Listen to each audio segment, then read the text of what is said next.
जितने भी कष्ट आ जाए ना हमारे जीवन में, तो भगवान से मत कहना मेरे कष्ट दूर करो, भगवान से कहना भगवान और जितने कष्ट आना है आ जाए मेरे जीवन में, क्योंकि अभी मैं मनुष्य गति में हूं, मैं हर कष्टों को सहने की ताकत रखता हूं।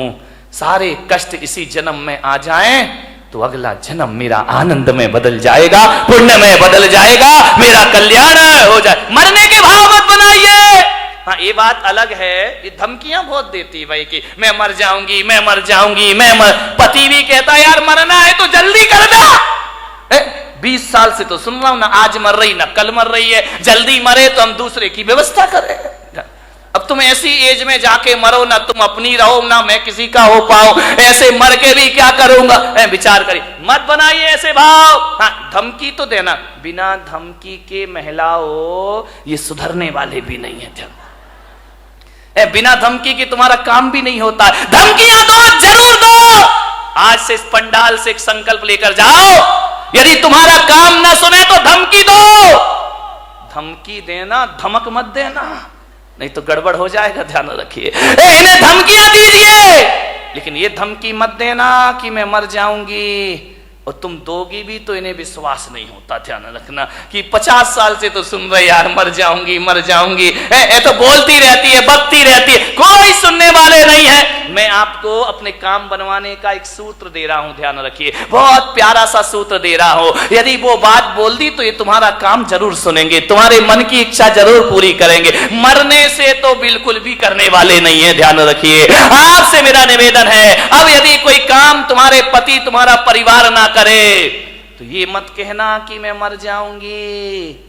आज से नियम ले लो, ऐसी धमकी देना, कहना मैं आरी का बन जाऊंगी, मैं साध्वी मैं सन्यासिनी हो जाऊंगी।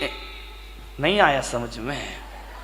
नहीं, तुम्हें नहीं आए, इन्हें जल्दी आएगा, क्योंकि मरने पर तो इनका विश्वास है कि ये मरने वाली बिल्कुल नहीं है, ध्यान रखिए। लेकिन यदि तुमने कह दिया कि मैं माता जी बन जाऊंगी, मैं आरी का बन जाऊंगी, तो ये सोचेंगे यार हो सकता है महाराज के लपेटे में आ जाए और घर छोड़ करके माता जी बनने चलिए। ध्यान रखिए मान्यवर, बात केवल हंसने की नहीं है। जिस क्षण आप कह रही हो मैं आरी का बन जाऊंगी, मैं साध्वी बन जाऊंगी, उस समय यदि आयु कर्म का बंद हो तो ध्यान रखना, आरी का बनो या ना बनो, देवगति की पात्र हो जाया करती हैं। ध्यान रखिए, सदगति हो जाती है हमारे जीवन में। जब बुरे भावों से दुर्गति हो सकती है तो अच्छे भावों से सदगति क्यों नहीं हो सकती है। जब जिंदगी से तंग आ जाओ तो आत्महत्या के विचार मत बनाना, संन्यास के विचार बनाना। तुम्हारे विचार तुम्हारे जीवन को पवित्र कर देंगे, ध्यान रखिए। मरने के भाव मत बनाइए, संन्यास के भाव बनाइए, बैराग के भाव बनाइए। और एक बात और बता रहा हूं, 3 चीज बड़े झटके में होती हैं, ध्यान रखना, संन्यास, दान और आत्महत्या। इन पे प्री प्लान काम नहीं चलता है, ये तो झटका लगा और पटका उठा के। ध्यान रखिए, जो आदमी सोचता है कि मैं आज नहीं कल दान दे दूंगा, वो आदमी जिंदगी भर दान नहीं देगा, ध्यान रखना। क्योंकि आज गया तो सब कुछ गया। भाव बार बार नहीं बना करते हैं दान के। और किसी के यदि महाराज बनने के भाव जगे हो, कल पे मत टालना मेरे भाई, तुरंत झटपट लो, खटपट मिटाओ। मैंने देखा है, मेरे से पहले के ब्रह्मचारी जो सीनियर हैं वो आज भी ब्रह्मचारी बने घूम रहे हैं। वो दीक्षा नहीं ले पाए, वो मुनि नहीं बन पाए, वो साधु नहीं बन पाए। क्यों? पुराना हो गया सन्यास, पक गया सन्यास। अब दीक्षा के भाव ही पैदा नहीं हुआ करते हैं, अब उनके भाव ख्याति लाभ के हो जाया करते हैं। विनयी महाराज बने, जब अपनी पूजा हो रही है तो महाराज बन के क्या करेंगे? ध्यान रखिए, विद्वान कभी दीक्षा नहीं लेता, पंडितों ने कभी दीक्षा नहीं ली, सन्यास नहीं लिया, ध्यान रखना। ये दूसरों को सन्यास दिलाते हैं, खुद का नंबर आता है तो खुद पीछे हो जाया करते हैं। एक पंडित जी मुझे मिले, अब वो इस दुनिया में नहीं है। उनकी जब पहली बार मुझसे मुलाकात हुई, उन्होंने कहा कि जब मैं ब्रह्मचारी था, उन्होंने कहा कि भैया जी मैंने 150 पंच कल्याणक करा दिए। कितने? 150 प्रतिष्ठाएं करा दी। नहीं? मैंने कहा 150। बोले हाँ। तो मैंने कहा 150 दीक्षा कल्याणक भी करा दिए? बोले करा दिए। तो मैंने कहा 150 बार भगवान के कपड़े भी उतरवाए होंगे? बोले उतरवा दिए। मेरे जैसा विद्वान नहीं। मैंने कहा पंडित तेरे जैसा मूर्ख नहीं है। बोले क्या? मैंने कहा 150 बार भगवान के कपड़े उतरवाए, तुझे अपने उतारने की एक बार भी सुध नहीं आई?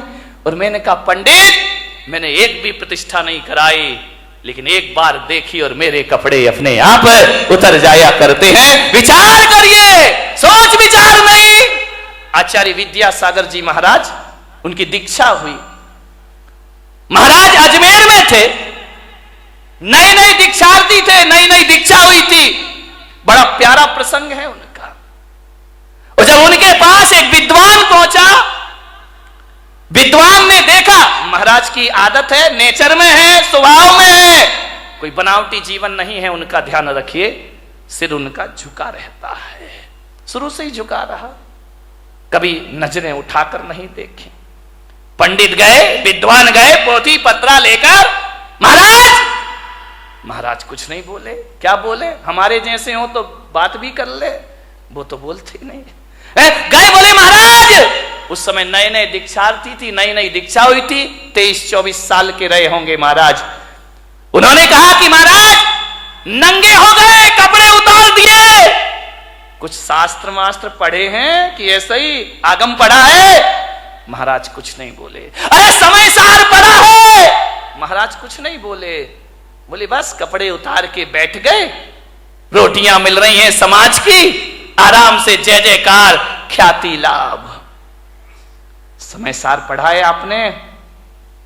जब 3 बार उसने बोला तो महाराज ने कहा अब तो जवाब देना जरूरी, अब बहुत ज्यादा पानी सर से ऊपर हो रहा है। उन्होंने कहा बोलो पंडित जी, क्या बोलना चाहते हो, क्या पूछना चाहते हो? उन्होंने कहा समय सार पढ़ा है। महाराज ने कहा तुमने पढ़ा है? बोले हाँ। बोले कितनी बार? बोले 108 बार। बोले 108 बार समय सार पढ़ लिया? बोले पढ़ लिया। आचार्य से पूछा आपने पढ़ा है? महाराज ने कहा पंडित जी हमने तो 108 बार नहीं पढ़ा है, हमने एक बार पढ़ा और कपड़े उतर गए, और तुम 108 बार पढ़ रहे हो और आज तक कपड़े उतारने की सुध नहीं है, आज तक सन्यास की बात नहीं आ रही। क्या पढ़ा है तुमने? हमने एक बार पढ़ा और जिंदगी बदल गई। तुम जिंदगी भर पढ़ते हो और तुम्हारे जीवन में कोई परिवर्तन नहीं हुआ करता है। ध्यान रखिए, सन्यास झटके में होता है। जिस दिन भाव बने तुरंत फुरंत, प्री प्लान नहीं, आज नहीं। कई हैं लेंगे महाराज बुढ़ापे में दीक्षा ले लेंगे, अभी क्या पढ़ा बाद में ले। एक बच्चा मेरे पास आया, बोले महाराज मैं दीक्षा लेना चाहता हूं, आपके साथ चलूं? मैंने बच्चे को देखा, छोटा सा बच्चा था। बोले आपके साथ चलूं? मैंने कहा पक्का बता? बोले हाँ पक्का, मैं ब्रह्मचारी बनना चाहता हूं। बाजू में दादाजी खड़े थे 70 साल के। बोले महाराज इसकी बातों में मत आना। मैंने कहा क्यों, क्या हो गया? अरे बोले क्या पागलपन की बातें, ये इतना सा बच्चा कह रहा कि सन्यास लूंगा, दे मत देना महाराज। मैंने कहा क्यों? बोले छोटा है। मैंने कहा दादाजी तुम बड़े हो गए, तुम तो हो गए 70 के, अब तुम चलो। बड़े जाते नहीं, छोटों को जाने नहीं देते। अब करें तो करें क्या, विचार करिए। पहले का वो जमाना था, एक सन्यास लेता था तो उसके साथ 4-4 हजार लोग दीक्षा ले लेते थे। आज एक दीक्षा लेता है तो 4000 रोकने को खड़े हो जाते हैं कि काय को ले रिया है, पंचम काल है, क्यों बर्बाद कर रहा है, मत ले दीक्षा। बाहरे जमाना, जब बच्चा बिगाड़ते हो तो ख्याल नहीं आता, बिगड़ जाता है तो फिर महाराज तुम्हें याद आते हैं। ध्यान रखिए, सन्यास झटके की चीज, झटके की चीज। मन में भाव जगे, घर छोड़ देना। एक बात ध्यान रखना विट्ठल भाई, विट्ठला, घर, तुम ज्योतिषाचार हो ना, घर प्रवेश का तो मुहूर्त होता है। किसी ने मकान बनाया, वास्तु का मुहूर्त होता है, घर प्रवेश का मुहूर्त होता है। लेकिन किसी ज्योतिष ने घर त्याग का कोई मुहूर्त बताया है क्या? ध्यान रखना, घर प्रवेश का मुहूर्त है लेकिन घर छोड़ने का कोई मुहूर्त नहीं हुआ करता है। जब तेरी डोली निकाली जाएगी, बिन मुहूर्त के उठा ली। घर छोड़ने का जिस दिन घर छोड़ दो वही शुभ मुहूर्त हुआ करता है। इससे ज्यादा शुभ मुहूर्त दुनिया में कोई दूसरा। सन्यास के भाव आए तुरंत ले लेना, देर मत करना, कल पर मत टालना, आज ही कर लेना, अभी कर लेना, छोड़ देना घर। ध्यान रखिए, मान्यवर। दान तुरंत, भाव बने तुरंत बोलो। घर में गए तो भाव ऐसे गिरेंगे, ऐसे गिरेंगे जैसे आसमान से बिजली गिर गई हो तुम्हारे भावों में। ध्यान रखिए, दान के भाव तुरंत ले। आत्महत्या भाव बने, कौन बोला तुरंत कर लेंगे महाराज?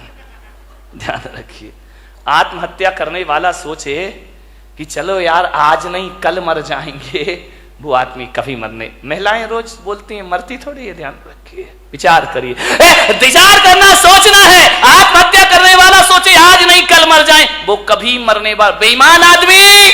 लेकिन मेरा आपसे एक निवेदन है बड़ी विनम्रता के साथ, दान और सन्यास की बात हो तो तुरंत कर लेना, और मरने के विचार आए तो कल पर ढल देना कि आज नहीं कल ये काम करेंगे, आज अभी हमें बहुत जीना है, जिंदगी को जियो। मरने के भाव कभी मत बनाए, जियो कितने भी कष्ट आ जाए।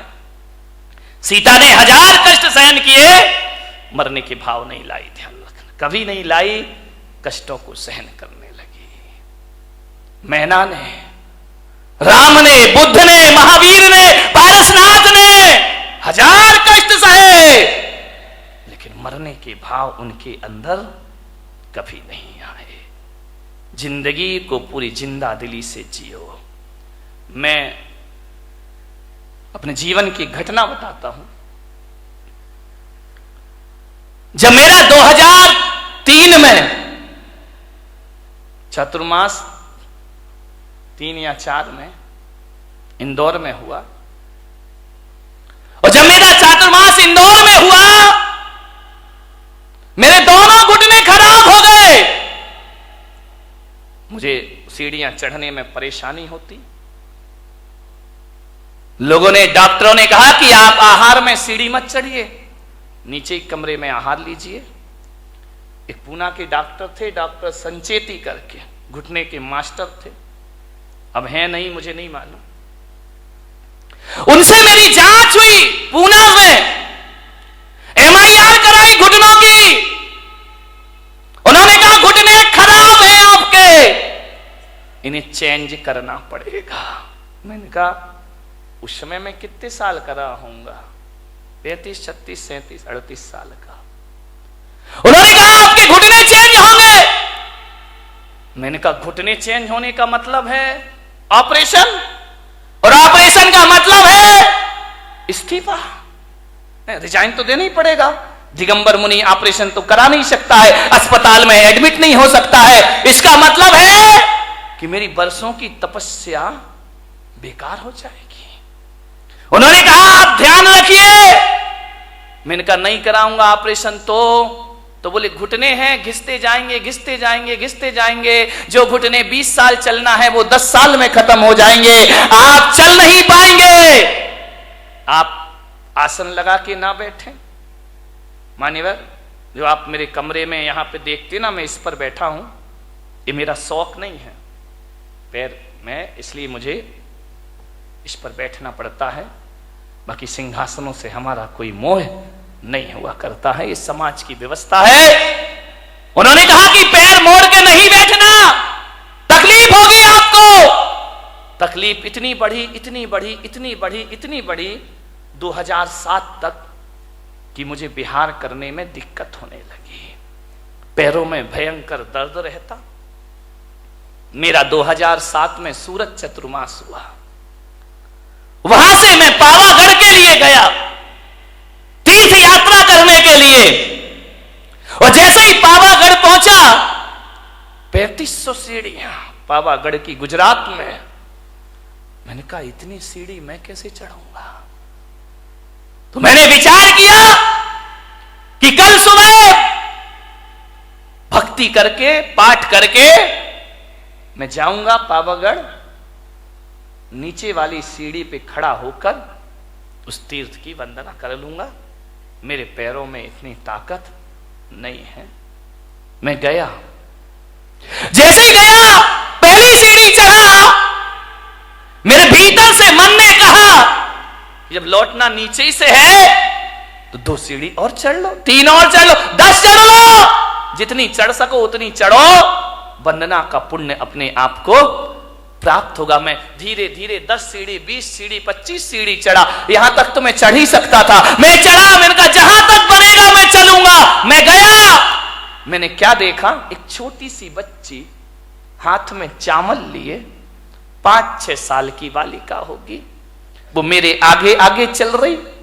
मैं खड़ा हो गया, बच्ची ने कहा आओ महाराज, रुक क्यों गए? मैंने कहा बेटा मैं नहीं चढ़ पाऊंगा ये पहाड़। अरे बोले आओ महाराज कोई दिक्कत नहीं है, मैं चल रही हूं ना। छोटी सी बच्ची तुतलाते हुए बोली मेरे पीछे पीछे आओ। मैंने कहा वाह रे, सारी दुनिया मेरे पीछे चलती है, ये बच्ची कह रही मेरे पीछे पीछे आओ। मैंने कहा चल बेटा मैं चलता हूं। चलते गए, बोले आओ महाराज आओ। बच्ची हाँ खेलते खेलते सीढ़ियां चढ़ती गई, मेरे पीछे, मैं उसके पीछे पीछे चला गया। जैसे ही गया मेरे मन ने कहा कि बच्ची क्यों नहीं घबरा रही है 3500 सीढ़ियों से, मैं क्यों घबरा रहा हूं 3500 सीढ़ियों से। मैंने सोचा, चिंतन करते रहा चढ़ते चढ़ते। मैंने कहा मैं क्यों भयभीत हूं और ये क्यों भयभीत नहीं है। मैंने कहा शायद मैं इसलिए डर रहा हूं कि मुझे मालूम है 3500 सीढ़ियां चढ़ना है, और इस बच्ची को नहीं मालूम है कितनी सीढ़ियां चढ़ना है। ये जो भय है, ये डर है, मेरी सोच का डर है, मेरे शरीर का डर नहीं है। मैंने कहा ये बच्ची है, ये नहीं सोच रही कि अज्ञात भय नहीं है इसको, आगे क्या होगा ये बच्ची नहीं जानती है, वर्तमान में जीती है, ये चढ़ने का आनंद ले रही है, इसे नहीं मालूम पहाड़ कितने ऊंचे हैं। मैंने कहा चलो, जब एक 5 साल की बच्ची चल सकती है तो मैं क्यों नहीं चल सकता हूं, मैं भी चढ़ूंगा। लेते गई वह बच्ची, महाराज आइए पधारिए। छोटी सी बच्ची, मैंने माँ बाप से कहा इसे गोद में ले लो, बोली नहीं मैं पैदल चलूंगी। महाराज पैदल चल रहे हैं, 5 साल की बच्ची, मैं भी पैदल चलूंगी। अरे मैंने कहा बच्ची तू मुझे देख के पैदल चल रही है और मैं तुझे देख के पैदल चल रहा हूं, आओ दोनों एक दूसरे को देखे चलते गए। चल आपको विश्वास नहीं होगा, 2 घंटे में मैंने और बच्ची ने 3500 सीढ़ियां चढ़ ली उन पहाड़ की। ध्यान रखिए, जो कभी 2nd फ्लोर में आहार में जाना नहीं चाहता था, 3500 सीढ़ियां चढ़ी। किससे चढ़ी मेरे भाई? ना कोई मंत्र, ना कोई ताकत, ना कोई शक्ति, हौसले बुलंद रखिए। मैं वहां पर चढ़ा, शाम के वक्त रात्रि विश्राम वहीं हुआ और सुबह ऐसे उतर के आ गया। वो दिन है और आज का दिन है, मेरे घुटनों का दर्द कहां है मुझे पता ही नहीं है। कोई दर्द नहीं है। ये बात अलग है कि दोनों हड्डियों के बीच का गैप कम हो गया, लेकिन आज भी भाई साहब मैं अपने हौसलों के दम पर 20-30 किलोमीटर भी चलने की ताकत अपने अंदर रखा करता हूं। किससे जी जाती है जिंदगी? हौसलों से जी जाती है। ध्यान रखना, पंखों से उड़ान नहीं होती है, परिंदा हौसलों से आकाश उड़ा करता है। ध्यान, हौसले बुलंद रखिए, नर्वस मत होइए अपनी जिंदगी में। कितना भी कुछ लुट जाए, कितना भी कुछ चला जाए, हौसले बुलंद रखिए। गुजरात के भूकंप में 8-8 दिन के बाद दबे हैं लोग, तो भी जिंदा निकल आते हैं। ध्यान रखिए, जो जिंदा निकल आते हैं वो फिर से अपनी दुनिया बसा लिया करते हैं। मेरे भाई, एडमंड हिलेरी का नाम सुना होगा। 1952 में वो एवरेस्ट की चोटी पर चढ़ने को तैयार हुआ, चढ़ा, असफल हुआ, गिरा, सफलता प्राप्त नहीं हुई, निराश नहीं हुआ, फिर चढ़ूंगा, फिर करूंगा, फिर लड़ूंगा जिंदगी से। देखता हूं जिंदगी कितना मुझे परास्त करती है। एक जगह लंदन में किसी सभा में उन्हें आमंत्रित किया गया, दीप प्रज्वलन उनसे कराया गया। सभा में वो आमंत्रित हुए और जहां पर वे पहुंचे स्टेज पर, वहां हिमालय का एक चित्र लगा हुआ था। उस हिमालय को चित्र देखकर हिलेरी ने अपनी मुट्ठियां बांध ली, जब जब हिमालय का ख्याल आता उसने मुट्ठियां बांध ली कि तू क्या सोचता है कि तू जीतेगा मैं हारूंगा? नहीं, देखना, एक बात याद रख हिमालय पर्वत, एक बात याद रखना, तू बड़ा नहीं हो सकता, मेरे हौसले हर बार बड़े होंगे, ध्यान रखना। मैं एक दिन जरूर तेरी चोटी पर पहुंचूंगा, तू तो उतना का उतना ही रहेगा, इससे बड़ा तो नहीं हो सकता, तेरी चोटी इससे ज्यादा ऊपर तो नहीं जा सकती है, लेकिन मैं, मेरे हौसले, मेरे जज्बात इससे ज्यादा ऊपर जा सकते हैं। और 29 मई 1953 को उसने हौसले में वो जान भरी कि एवरेस्ट की चोटी पर पहुंचने वाला पहले व्यक्ति का खिताब उसने प्राप्त कर लिया।